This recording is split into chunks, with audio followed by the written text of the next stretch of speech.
নীলা তার দাদার পুরনো গ্রাম্য বাড়িতে একা। বাড়িটা বহু পুরনো, চারপাশে ঘন জঙ্গল, গাছের পাতাগুলো বাতাসে কেমন সরসরে আওয়াজ করে ফিসফিস শব্দ করছে। দাদার মৃত্যুর পর নীলা একবারও এখানে আসেনি। আজ হঠাৎ কেমন যেন টান অনুভব করল। প্রথম রাতেই অদ্ভুত ঘটনা শুরু হলো। জানলার বাইরে থেকে কারো ডাকার মতো আওয়াজ।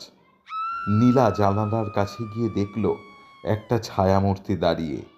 মূর্তিটা ধীরে ধীরে হাত তুলে জানলার কাছে আঙ্গুল বোলাচ্ছে। তার চেহারা স্পষ্ট বোঝা যাচ্ছিল না, শুধু চোখ দুটো জ্বলজ্বল করছে। নীলা ভয়ে কেঁপে উঠল। দরজা জানলা বন্ধ করে শুয়ে পড়ার চেষ্টা করল, কিন্তু শোবার ঘরের বাতিটা হঠাৎ নিজে থেকেই বন্ধ হয়ে গেল। ঘরের কোনায় ছায়ার মতো কিছু নড়তে দেখা গেল।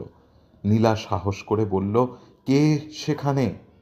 কিন্তু কোনো উত্তর এলো না। মাঝরাতে নীলা একটা ভারী আওয়াজে ঘুম ভাঙল। নিচতলা থেকে কিছু যেন পড়ে ভেঙে গেছে। সে ধীরে ধীরে নিচে নামল। রান্নাঘরের দরজা খোলা, মেঝেতে কাচের টুকরো, কিন্তু মেঝের উপর একটা মাটির পায়ের ছাপ।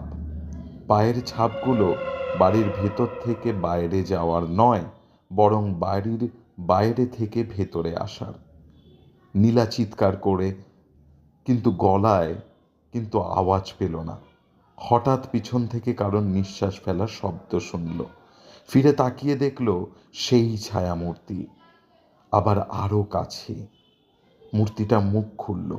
নীলার সামনে একটা কালো অন্ধকার যেন তাকে গিলে নিল। সকালে গ্রামবাসীরা এসে দেখল বাড়ির দরজা খোলা, কিন্তু নীলাকে আর কখনো খুঁজে